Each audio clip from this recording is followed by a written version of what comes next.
கலக்கறோம் அலப்பற கிளப்புறோம் ராம்ராஜ் நிரந்தரம் and you will call me Captain Miller. தித்திக்கட்டுமே தமிழர் திருநாள் தி சென்னை சில்க்ஸின் ஆடைகளோடும் ஆஃபர்களோடும் let the celebrations begin. ரொம்ப ஃப்ரெண்ட்லியான ஒரு ஏலியன். அது பயம் மூர்த்துற மாதிரி இல்லாமல் க்யூட்டாக இருக்கணும் அப்படிங்கிறது. ஸோ அந்த க்யூட்னஸ் ஆட் பண்ணுறதுக்காக நிறைய விஷயம் ஒர்க் அவுட் பண்ணோம். ஸோ இது நீங்கள் பார்க்குறது வந்து கிட்டத்தட்ட ஒரு 30 வருஷனுக்கு மேலே போய் இது ஃபைன் டியூன் ஆகி ஃபைனலான மாடல் தான் அது. இந்த படம் வந்து அவ்வளோதான் ட்ராப் ஆகிடுச்சுன்ற அளவுக்கு தான் பசங்களுக்கே வந்து ஒரு ஃபீல் வர ஆரம்பிச்சிச்சு. நான் ஒரு மீட்டிங் போட்டு கூப்பிட்டு இதெல்லாம் பண்ணணும்னு நான் சொன்னனாலே அவங்க வந்து நம்ம பேசுகிறக்காக கேட்டுட்டு நாளைக்கு இதெல்லாம் நடக்காதுன்ற ஒரு தாட் ப்ராசஸ்லேயே போனால் வேலை நடக்காது இல்லையா. அந்த மாதிரி ஒரு மென்டாலிட்டிக்கு மூவ் ஆக ஆரம்பிச்சிட்டாங்க எல்லாரும். 300-400 மெஷின்ஸ் வந்து 200 மெஷின் நாங்கள் ஓனாக வாங்கினோம், அப்புறம் 200 மெஷின் ரெண்ட்டுக்கு எடுத்தோம். இப்படி இதுக்கான நிறைய பொருட்செலவு, பெரிய செலவு. எக்ஸாம்பிளுக்கு யாரோ எங்கேயோ சண்டை போட்டுப்பாங்க, உக்ரைன் போர் நடக்குதுன்னு எங்கள் அயர்லாந்து நின்று போயிடும். நாங்கள் வந்து சில மெஷினரிஸ்லாம் வந்து இதுக்காக வெயிட் பண்ணிகிட்ருக்கோம். அதனால் எங்களுக்கு டிலே ஆயிடுச்சு. எல்லாருமே வந்து காசு, டைமு இதெல்லாம் பார்க்காம அவங்களோட இன்வால்மெண்ட் காமிச்சிருக்கிறாங்க. சிவா சார் வந்து அதை வந்து கம்ப்ளீட்டாக ரெக்கக்னைஸ் பண்ணுற ஆள். பசங்களெல்லாம் பார்த்து பேசி அவங்கள என்கரேஜ் பண்ணுவார். அவரை பார்த்த உடனே பார்த்தீங்கன்னா ஒரு எனர்ஜி வந்துடும். ஏன்னா இத்தனை வருடங்கள் வந்து நாங்க எல்லாருமே எதிர்பார்த்த ஒரு படம், தமிழ்ல வந்து இது வரைக்கும் இப்படி ஒரு சப்ஜெக்ட்ல வராத ஒரு படம். நான் கேள்விப்பட்டது வந்து 4000+ சிஜி ஷார்ட்ஸ் இருக்கு இதுல அப்படின்ட்டு. உண்மையா? ஆமா, கிட்டத்தட்ட 4600 ஷார்ட்ஸ் வந்து விஷுவல் எஃபெக்ட்ஸ் இருக்குது. அதாவது சின்ன சின்ன விஷயங்கள்ல இருந்து, அதாவது சின்னதாக தேவையில்லாத அழிக்கிறதுல இருந்து பெரிய கிரியேஷன்ஸ் வரைக்கும் சேர்த்து ஆல் டுகெதர் 4600 ஷார்ட்ஸு. அதில் வந்து கிட்டத்தட்ட 2000+ ஷார்ட்ஸ் வந்து இந்த ஏலியன் கேரக்டர் மட்டுமே வருது. ஸோ ரொம்ப பெரிய வேலை.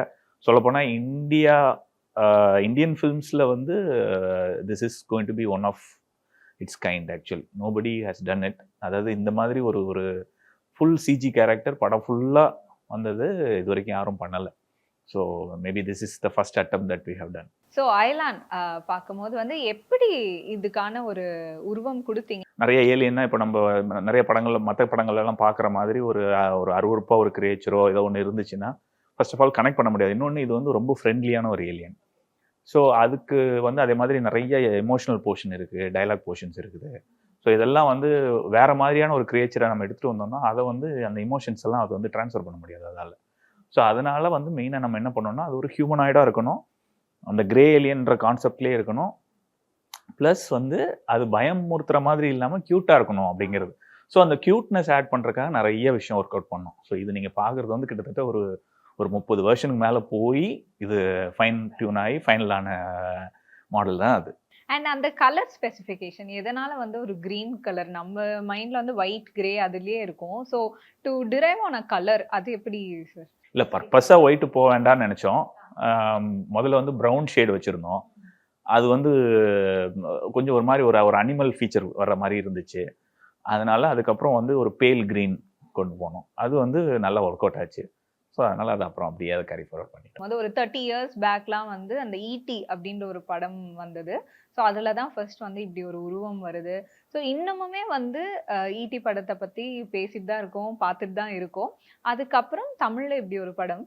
ஸோ அதுக்கும் இதுக்கும் ஒரு கம்பேரிசன் எப்பயுமே இருக்கும் இல்லையா? ஓ அந்த படத்தில் வந்த மாதிரி தான் அப்படின்ட்டு. ஸோ இந்த கம்பேரிசன்லாம் நீங்கள் எப்படி பார்க்குறீங்க? எந்த ஒரு கிரியேஷனுக்குமே ஒரு இன்ஸ்பிரேஷன் இருக்கும். ஸோ இன்ஸ்பிரேஷன் இருக்கிறது தப்பு கிடையாது, அது அப்படியே காப்பி அடிச்சா தான் தப்புன்றதான்.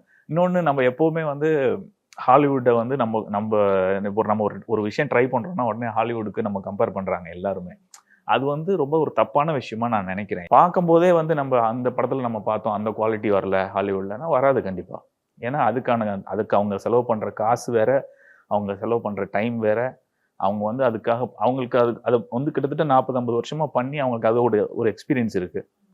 அவங்களும் வந்து எடுத்த உடனே இப்படி வரல. 30 வருஷத்துக்கு முன்னாடி உள்ள படத்தை பார்த்தீங்கன்னா அவங்க இதோட மோசமான ஒரு குவாலிட்டியில் தான் இருந்திருப்பாங்க. அதுலேருந்து க்ரோ ஆகி வந்திருக்கிறாங்க.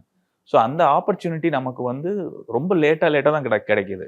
அதை வந்து ஹாலிவுட்டில் நம்ம அந்த படத்தை பார்த்தோம், அதில் இருந்து அப்படி இருந்துச்சு, அது ஏன் இங்கே வரல அப்படின்றத யோசிக்காமல் நம்மளை என்டர்டெயின் பண்ணுதா அப்படின்றத பாருங்கள். கூடிய சீக்கிரத்தில் நம்மளும் அந்த ஒரு ஸ்டேட்டஸை கண்டிப்பாக அச்சீவ் பண்ணிடும். 4600 ஷார்ட்ஸ் ஒரு ஃபுல் படம், ஃபுல்லாக வந்து விஎஃப்எக்ஸில் எப்படி சார் இந்த ரெண்டரிங் ப்ராசஸ் பத்தி சொல்லுங்களேன். எவ்ளோ நாளா? இல்ல என்னென்ன யூஸ் பண்ணீங்க? இந்த சூப்பர் கம்ப்யூட்டர்ஸ் அப்படின்ற சில விஷயங்கள்லாம் சொல்றாங்க. ஸோ அந்த ஒரு ப்ராசஸ் சூப்பர் கம்ப்யூட்டர்ஸ் அளவுக்கு நம்ம போகல. பட் ஆனா கிட்டத்தட்ட அந்த மாதிரி தான். நம்ம வந்து நம்ம வாங்கியிருக்கிற சில கம்ப்யூட்டர்ஸ் எல்லாம் ஒரு கம்ப்யூட்டரோட ரேட்டே கிட்டத்தட்ட வந்து ரூ. 8,00,000 10,00,000 அந்த மாதிரி. அது வந்து இல்லைன்னா நார்மலாக நாங்கள் பண்ணுற ஒர்க் ஸ்டேஷன்ஸில் ரெண்டர் பண்ணால் என்ன ஆகுதுன்னா, ஒரு ஃப்ரேமுக்கு 10 மணி நேரம் 12 மணி நேரம் ஆகுது. ஒரு ஃப்ரேம் ஜஸ்ட் ஒன் ஃப்ரேம் பண்ணுறதுக்கு. இப்போ அதில் நாங்கள் பண்ணோம் அப்படின்னா அது வந்து ஒரு 15 மினிட்ஸ் 20 மினிட்ஸில் அந்த மாதிரி ஆகுது. பட் அதுவுமே நம்மளால் வந்து நிறைய பண்ண முடியாது. ஸோ அது வந்து ஒரு 3-4 மெஷின் தான் எங்களால் வாங்க முடியும். இப்போ நம்ம படத்துக்கு என்ன பட்ஜெட் இருக்கோ அதுதான் நம்ம பண்ண முடியும். ஸோ அந்த மாதிரி நிறைய ரெஸ்ட்ரிக்ஷன்ஸ்க்கு இடையில தான் நம்ம இதை பண்ணியிருக்கோம். கிட்டத்தட்ட இந்த படத்துக்காக மட்டுமே வந்து நாங்கள் கிட்டத்தட்ட ஒரு 300-400 மெஷின்ஸ் வந்து 200 மெஷின் நாங்கள் ஓனாக வாங்கினோம். அப்புறம் 200 மெஷின் ரெண்ட்டுக்கு எடுத்தோம். இப்படி நிறைய இதுக்கான நிறைய பொருட்செலவு, பெரிய செலவு. ஸோ இந்த விஎஃப்எக்ஸ்ன்றது வந்து எப்படி அந்த பட்ஜெட் ஃபிக்ஸ் பண்ணும்? மானிட்டரி பட்ஜெட்டா? இல்ல வந்து அது எப்படி நம்ம ஆட்களோட வேல்யூவா? எதை வச்சு அந்த ஒரு பட்ஜெட் ஃபிக்ஸ் பண்ணப்படுது சார்? இல்லை, அதாவது விஷுவல் எஃபெக்ட்ஸை பொறுத்த வரைக்கும் ஒரு ஃப்ரேம்லேயும் எவ்வளோ பேர் வேலை பார்க்க போகிறாங்கன்றதை பொறுத்து தான் பட்ஜெட்ஸ் வந்து டிசைட் ஆகுது. ஸோ இதில் வந்து ரொம்ப முக்கியமாக வந்து ஒரு பிளானிங் தான் வந்து இட்ஸ் வெரி இம்பார்ட்டண்ட். ஸோ இப்போ சில இங்கிலீஷ் ஃபிலிம்ஸ்லாம் இப்போ ரீசெண்டாக வந்த அந்த குவைட் பிளேஸ் மாதிரியான படங்கள்லாம் பார்த்தீங்கன்னா, அந்த கிரியேச்சர் வர சீன்ஸே வந்து ரொம்ப கம்மியாக தான் இருக்கும். ஆனால் படம் ஃபுல்லாக வர்ற மாதிரி ஒரு ஃபீல் இருக்கும். இப்போ இவர் நம்ம ரவிக்குமாரோட இன்டர்நெட் நாளிலேயே அது படம் ஃபுல்லாக டைம் மெஷின் வந்த மாதிரி ஒரு ஃபீல் இருக்கும். ஆனால் அது ரொம்ப லிமிட்டடாக தான் பண்ணோம். ஸோ நம்ம வந்து அது கதை எழுதும் போதே டேரக்டர் மைண்டில் இருக்கணும். அதை நம்ம எக்ஸிக்யூட் பண்ணுற விஎஃப்எக்ஸ் சூப்பர்வைசர்ஸோட கண்டிப்பாக ஒரு திறமையும் கூட தான் அது. ஏன்னா நாங்கள் வந்து என்ன பண்ணுவோம்னா பண்ணும்போதே இது வந்து சிஜி போகக்கூடாதுன்ற ஒரு இன்டென்ஷனோட தான் நாங்கள் ஒர்க் பண்ணுவோம். ஏன்னா சிஜி போச்சு அப்படின்னா ஃபர்ஸ்ட் ஆஃப் ஆல் நிறைய பட்ஜெட் ஆகும், டைம் ஆகும். அந்த டைமுக்குள்ளே பட்ஜெட் இல்லை அப்படின்னா நமக்கு வந்து குவாலிட்டி பண்ண முடியாது. ஸோ நாங்கள் வந்து மேக்ஸிமம் வந்து எதெல்லாம் ப்ராக்டிக்கலாக பண்ணலாம் அப்படிங்கிறது தான் பார்ப்போம். வெறுமனே இந்த டெக்னாலஜி மட்டும் தெரிஞ்ச ஆள் கிடையாது. அவங்களுக்கு வந்து நல்ல film making first of all தெரிஞ்சிருக்கணும். கேமரா டிபார்ட்மெண்ட் எப்படி ஒர்க் பண்ணுறாங்க, டேரக்டர் எப்படி ஒர்க் பண்ணுறாரு, சவுண்டு எப்படி ஒர்க் ஆகுது, சவுண்டு எப்படி வந்து இட் இஸ் வெரி இம்பார்ட்டன்ட். நம்ம வந்து விஷுவலாக வந்து பிரம்மாண்டமாக ஒரு விஷயத்தை காட்டிடலாம்.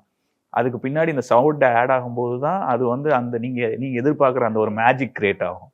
ஸோ வெறுமனே நம்ம வந்து அந்த நாலேஜ் இல்லாமல் நம்ம எதாவது ஒன்று பண்ணோன்னா எண்ட் ஆஃப் த டே அதை வந்து சிங்க் பண்ண முடியாது நம்மளால். விஷுவலாக வந்து ஆடியன்ஸ்க்கு வந்து அதை கரெக்டான அந்த கண்டென்ட் வந்து அவங்க என்ஜாய் பண்ணுற மாதிரி போய் சேராது.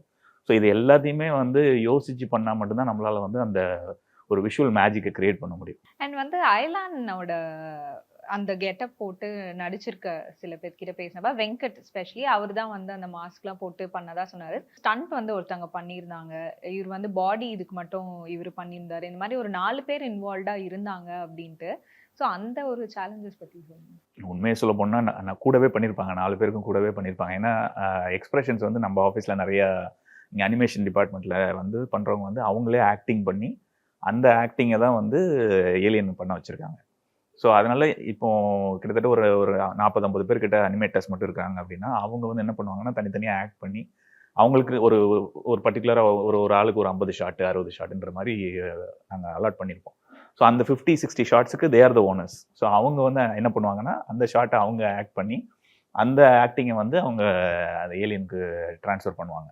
It is not just like நம்ம இப்போ இங்கே ஆக்ட் பண்ணிட்டோம் அது அப்படியே அப்படி வந்துருமானா கிடையாது. ஒரு 50-60% தான் அது வந்து அந்த ஒரு என்ன சொல்கிறது ஒரு கியூ தான் அதை எடுத்து கொடுக்கும். மற்றதெல்லாம் வந்து மேனுவலாக தான் பண்ணும். ஸோ ஒரு ஃப்ரேமும் உட்காந்து அதில் வந்து ஒரு பெரிய வேலை இருக்குது. வெங்கட் வந்து அங்கே ஆன் செட்டில் வந்து அவர் ரெஃபரன்ஸுக்காக நடித்தார் அவர்.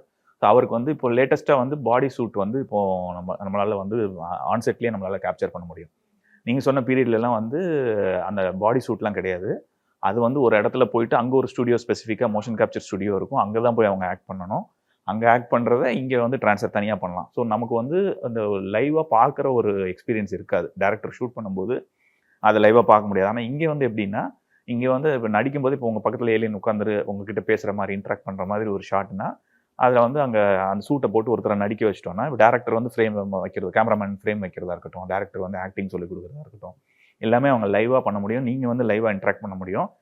ஒன்லி திங் இஸ் நீங்கள் வந்து ஏலியன் கூட பேச மாட்டீங்க, ஏலியனாக நடிக்கிற ஒருத்தர்கிட்ட பேசுவீங்க. ஸோ நாங்கள் லேட்டராக அவங்கள வந்து ரீப்ளேஸ் பண்ணிடுவோம். ஸோ இப்போ அவங்க இந்த இடத்துல உட்காந்து நடிக்கிறாங்க இல்லையா, அதை வந்து லைவாக கேப்சர் பண்ண முடியும். அதை வந்து பக்கத்தில் பார்க்க முடியும். அது அவங்க கேப்சர் பண்ணுறது இங்கே ஏலியனாக வந்து பக்கத்தில் ஒரு மானிட்டரில் அதை நாங்கள் லைவாக பார்க்க முடியும். ஸோ இந்த மாதிரி நிறைய டெக்னாலஜி வந்து நிறைய அட்வான்ஸ்டாக இப்போ மாறி இருக்கு ஓவர் த பீரியட். ஸோ அது எல்லாத்தையும் அந்த அட்வான்டேஜ் எல்லாத்தையும் நம்ம யூஸ் பண்ணிக்கிட்டோம். எல்லாத்தையுமே இதுல. அண்ட் வந்து இன்னொரு எக்ஸைட்டிங் நியூஸ் வந்து சித்தார்த் சார் வந்து வாய்ஸ் கொடுத்தது. ஸோ அது வந்து டுவர்ட்ஸ் எண்ட் தான் வந்து அந்த ஆமா, இது ஆமா. நடந்தது இல்லையா? இப்போ எனக்கு என்ன டவுட்னா, இப்போ லிப்சிங்க் இருக்கும்ல, ஆமா. ஸோ அது வந்து எப்படி அவரு டயலாக் பேசுறதுக்கு முன்னாடியே வந்து இது பண்ணதா, இல்ல அவரு டப்பிங் முடிச்சுட்டு திரும்ப நீங்க வந்து எல்லா ஷார்ட்ஸ்லயுமே அந்த ஒரு லிப்சிங்க் வந்து கொண்டு வந்ததா, அந்த ப்ராசஸ் எப்படி நடந்தது? சும்மா ஒரு பேசிக்காக ஒருத்தரை வச்சு டப் பண்ணிட்டு அந்த ஆடியோ வச்சு அனிமேஷன் எல்லாமே பண்ணிட்டோம். இப்போ சித்தார்த் சார் கரெக்டாக கடைசியாக வந்து கிட்டத்தட்ட ஒரு 1 மந்த்து கூட இருக்காதுன்னு நினைக்கிறேன். அப்போ தான் வந்து அவரை ஃபைனல் பண்ணாங்க. அப்போ அவர் என்ன பண்ணாருன்னா, ஆல்ரெடி ஒருத்தர் பேசியிருந்தார் இல்லையா, அந்த வாய்ஸ்க்கு தான் ஆல்மோஸ்ட் சிங் பண்ணுறதுக்கு ட்ரை பண்ணியிருக்காரு.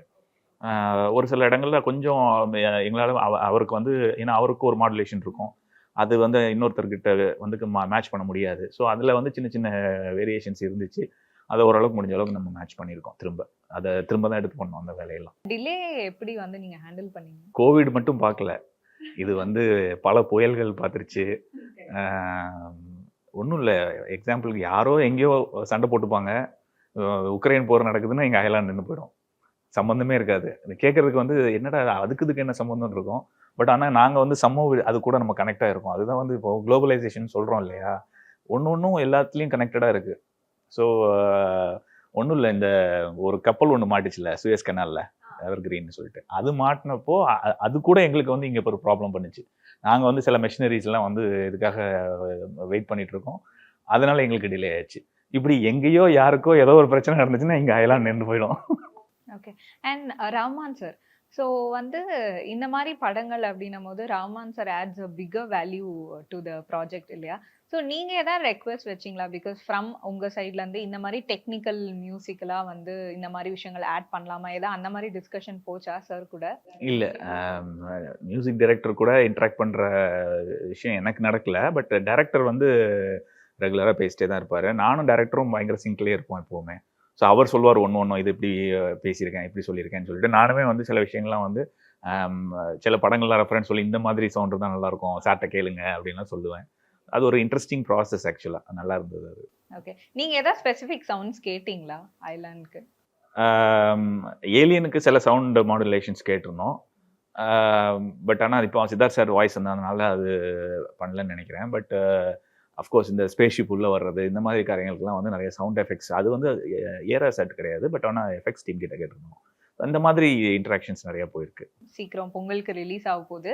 இப்போ நீங்க இப்படி தூரத்துல இருந்து இப்போ அதெல்லாம் நவுத்தி வச்சு தூரத்துல இருந்து பார்க்கும் போது உங்களுக்கு எப்படி, என்ன ஃபீலிங் இருக்கு சார்?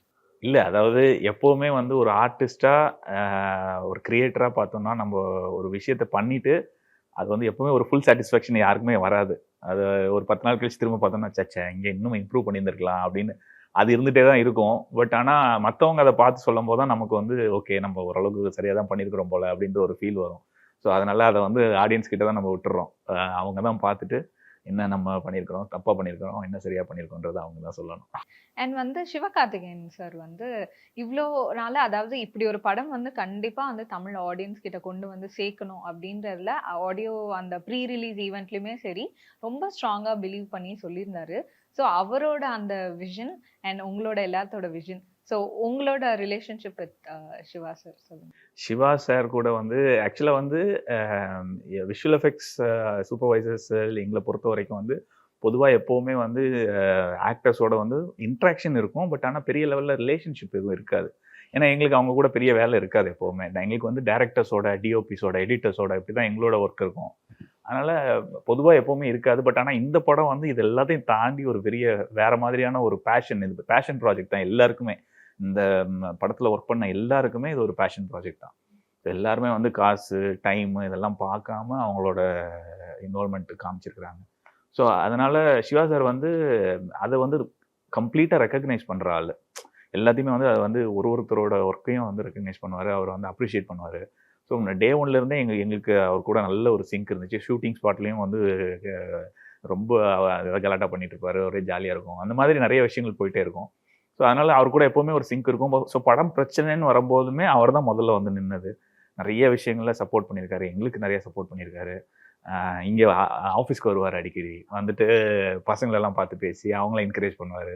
அவரை பார்த்த உடனே பார்த்தீங்கன்னா ஒரு எனர்ஜி வந்துடும். ஏன்னா ஒரு ஒரு ஒரு பீரியட் மேலே என்ன ஆயிடுச்சுன்னா, இங்கே எங்கள் டீம்லேயே எனக்கும் இன்னும் 2 பேரை தாண்டி இந்த படம் வந்து அவ்வளோதான் ட்ராப் ஆயிடுச்சுன்ற அளவுக்கு தான் பசங்களுக்கே வந்து ஒரு ஃபீல் வர ஆரம்பிச்சிருச்சு.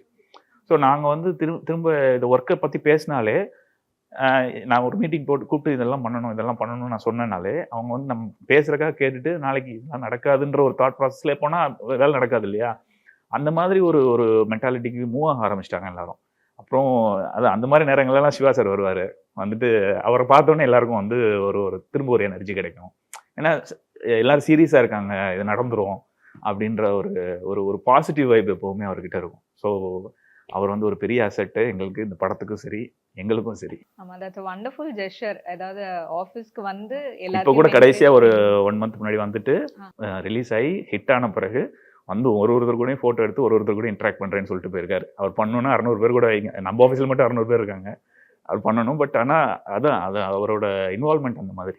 ஸோ கேட்கும் போதே நிறைய விஷயங்கள் வந்து ரொம்ப கியூரியஸா இருக்கு. எப்படிடா இதை பண்ணாங்க அப்படின்ற ஒரு ஒரு ஆச்சரியமா ஒரு இது இருக்கு. So we are just waiting. Thank you so much. Thank you. இந்த பொங்கலுக்கு வேட்டி கட்டி கலங்குறோம், அலப்பற கிளப்புறோம். ராம்ராஜ் நிரந்தரம். And you will call me Captain Miller. தித்திக்கட்டும் இத்தமிழர் திருநாள் தி சென்னை சில்க்ஸின் ஆடைகளோடும் ஆஃபர்களோடும் லெட் தி செலிப்ரேஷன்ஸ் பிகின்.